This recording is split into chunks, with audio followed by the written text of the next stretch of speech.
So I decided to try something new.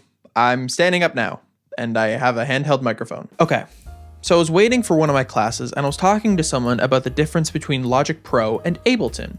Pros and cons, comparing the two. I mentioned how Logic Pro has a built-in pitch correction system, and how I found that useful, as opposed to having to get a separate plugin or pay for something else. But he said, yeah, but Autotune is a crutch for bad singers.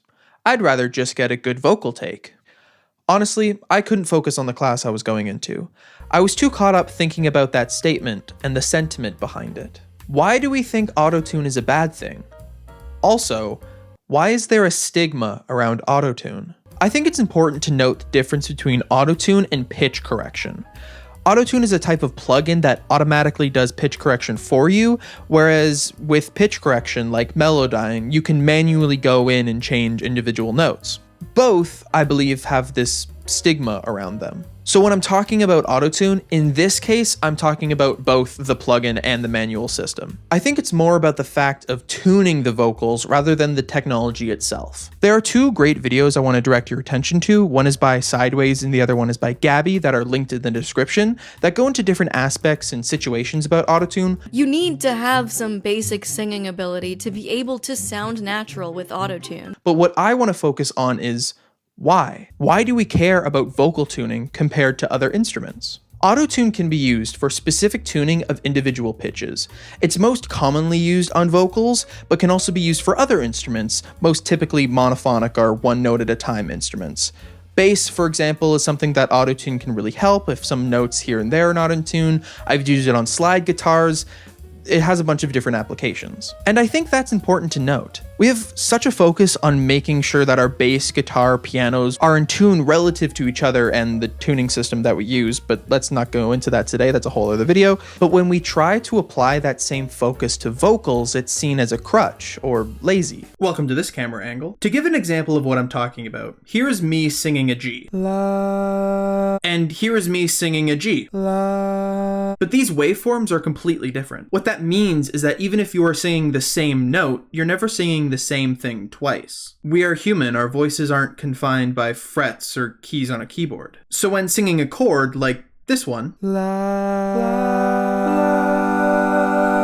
we want to make sure it's in tune so that it blends with everything else in the song so that your vocals aren't standing out for being out of tune. Here's the chord without tuning. And here it is with tuning.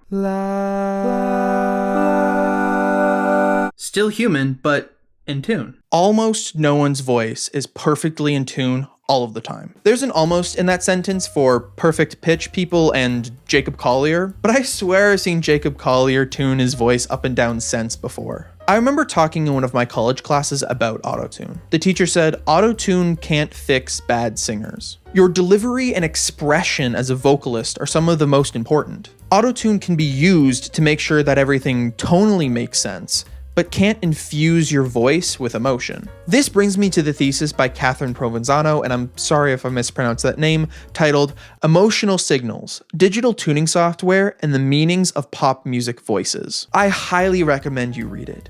It delves into pop music sexism and racism, power struggles in pop music, as well as emotion, authenticity, and a whole bunch of other super fascinating and interesting things that I unfortunately cannot cover in this video. Please read it. I beg. It's so good.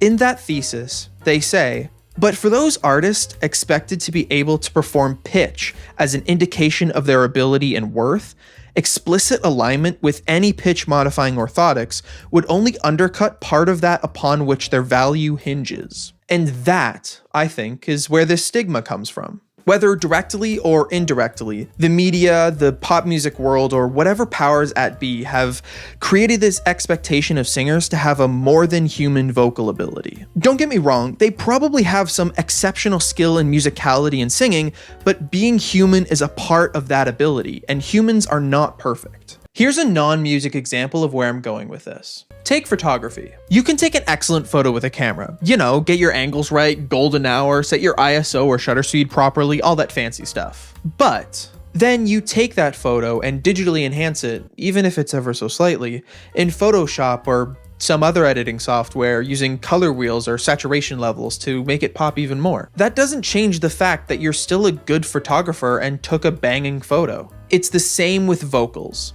You can sing really well naturally, in your room, live performance, whatever. Then you record it and touch it up, even if it's ever so slightly, in a digital audio workstation. That doesn't mean you're a bad singer, that means you have a human voice that can waver in pitch, even if it's ever so slightly. We take precautions before we hit record with guitar or bass to make sure it's in tune, because our ears can hear when things are out of tune, and it makes our ears sad. It's something about. We sing with this same goal, to be in tune, but if you're slightly off here and there, you have to make the tuning adjustments after recording. Now, all that being said, I was talking mostly about Autotune being used as an editing tool, but Autotune can be used as an effect as well, to a high degree of success. Take T-Pain in this clip. Literally the best singers in the fucking world use Autotune because it's used as a tool. It's a stylized thing. Why do artists use pens instead of paintbrushes? Why do why do guitarists use distortion when you can play the guitar? You don't need distortion. Like, why do you use an effect? It's a fucking effect, dude. It's not a crutch. Everybody uses the shit. It's always on every session. It's not a oh, you can't sing, so you need to use Autotune. It's never been that. It's a fucking, just to make it sound fucking perfect. Just like reverb or fucking delay, it's a fucking effect. Autotune, like everything in music, has the way that it was intended to be used, and then the ways that people use it that is atypical but still musical. Look at Rip Momney's If the Book Doesn't Sell, or Bo Burnham in Inside and What. Bo Burnham uses Autotune as a way to enhance the emotion behind the singing. Bo Burnham's Can't Handle This or All Eyes on Me, I would argue, would not be as emotional if it wasn't done through the clearly auto-tuned vocals on top of the other effects. In Bo Burnham's Can't Handle This, I still get shivers when he screams into the microphone and the auto-tune jumps.